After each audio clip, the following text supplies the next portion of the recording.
রায়হান নামটা নদী আর অরণ্যর মিলিত চেতনায় আতঙ্কের বিস্ফোরণ ঘটাল। সংগ্রাহক ফিরে এসেছে এবং এখন সে এক অ্যাস্টারোমর্ফের চালক। যে শক্তি এতক্ষণ পর্যবেক্ষক ছিল সেই এখন প্রধান শত্রু। অবাক হলে?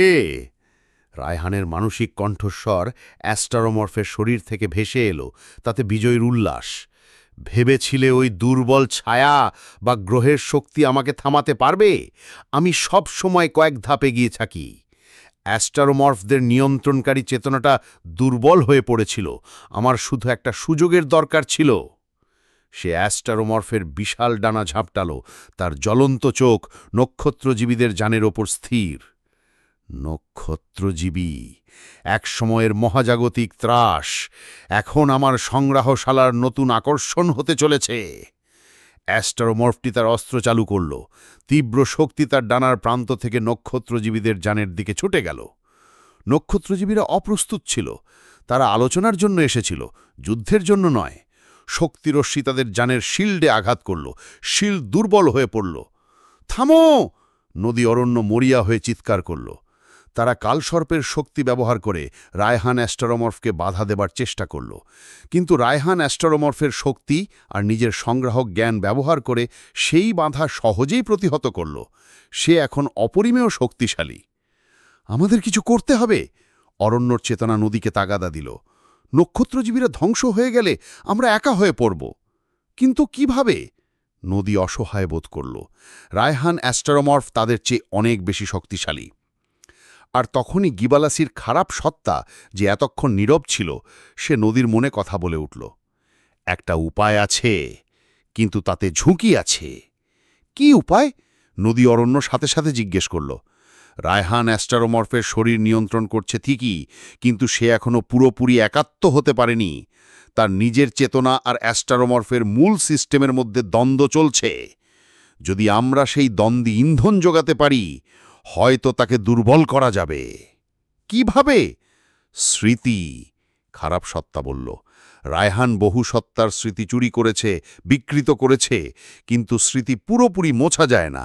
যদি আমরা অ্যাস্টারোমর্ফের সিস্টেমে এমন কোনো স্মৃতি প্রবেশ করাতে পারি যা রায়হানের নিজের অতীতের সাথে সাংঘর্ষিক, এমন কিছু যা তার নিয়ন্ত্রণের ভিত নাড়িয়ে দেবে। কোন স্মৃতি? নদী অরণ্যের মনে পড়ল ছায়ার কথা, রায়হানের শিকারদের কথা। ছায়া, হ্যাঁ। খারাপ সত্তা যেন নদীর মন পড়তে পারল। অথবা অন্য কেউ। তার মানসিক স্বরে কেমন যেন দ্বিধা। অন্য কে? খারাপ সত্তাটি চুপ করে রইল, যেন কিছু লুকাচ্ছে। রায়হান অ্যাস্টারোমর্ফ তখন নক্ষত্রজীবীদের যানের ওপর দ্বিতীয় আঘাত হানার জন্য প্রস্তুত হচ্ছে। আমাদের হাতে সময় নেই, অরণ্য বলল। গিবালাসি, বলুন, কোন স্মৃতি? আসল গিবালাসির। তার ভালো সত্তারও নয়, খারাপ সত্তারও নয়। একেবারে শুরুতে, সত্তা ভাগ হবার আগে, গিবালাসি যখন শুধু গিবালাসি ছিল, তখনকার স্মৃতি। সেই স্মৃতিতে এমন কিছু আছে যা রায়হান জানে না, যা তার পরিকল্পনার সাথে মেলে না। কি আছে সেই স্মৃতিতে? নদী জিজ্ঞাসা করল। আমি জানি না। আমি তো শুধু বিভাজিত অংশ, কিন্তু আমি অনুভব করতে পারি সেটা গুরুত্বপূর্ণ। কিন্তু সেই স্মৃতি কোথায় পাব? তোমার কাছে, খারাপ সত্তা বলল। লকেটটা শুধু ভালো সত্তার আশ্রয়ে ছিল না, ওটা ছিল সম্পূর্ণ গিবালাসির স্মৃতি আর্কাইভ। ভালো সত্তা শুধু একটা অংশকে ব্যবহার করতে পারত, কিন্তু তুমি কালসর্পের সাথে যুক্ত, তুমি হয়তো সম্পূর্ণ আর্কাইভ অ্যাক্সেস করতে পারবে। নদী তার লকেটটা স্পর্শ করল। আবার সেই দ্বিধা।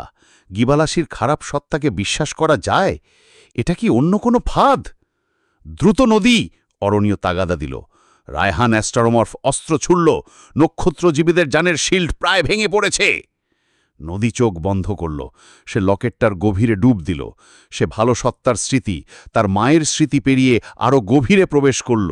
সে অনুভব করল গিবালাসির অখণ্ড সত্তাকে। তরুণী গিবালাসি, জ্ঞানপিপাসু, উচ্চাকাঙ্ক্ষী, কিন্তু তখনও পুরোপুরি কলুষিত নয়। সে সেই সময়ের স্মৃতি খুঁজছে যা রায়হানকে আঘাত করতে পারে। আর তখনই সে পেল একটা বিস্তৃত প্রায় স্মৃতি। গিবালাসি একা নয়, তার পাশে আরেকজন আছে, একজন পুরুষ। তারা দুজনে একসাথে কাজ করছে, হাসছে, স্বপ্ন দেখছে।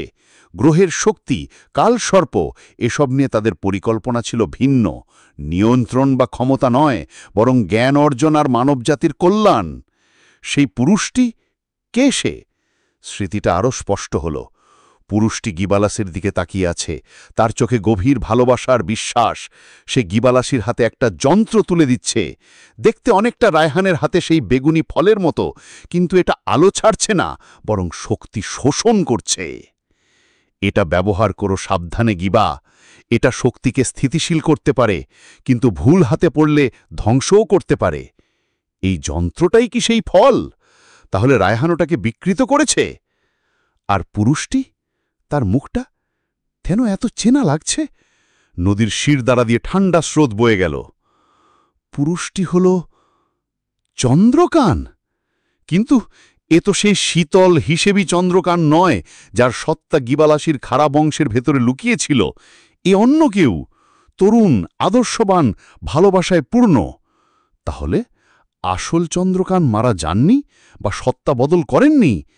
তিনি কি প্রথম থেকেই ভালো ছিলেন?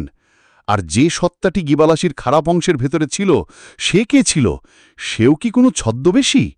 নদী এই স্মৃতিটা, এই ভালোবাসার দৃশ্যটা, এই স্থিতিশীল করার যন্ত্রের ছবিটা তার সমস্ত শক্তি দিয়ে টেলিপ্যাথিক্যালি রায়হান অ্যাস্টারোমর্ফের দিকে প্রেরণ করল।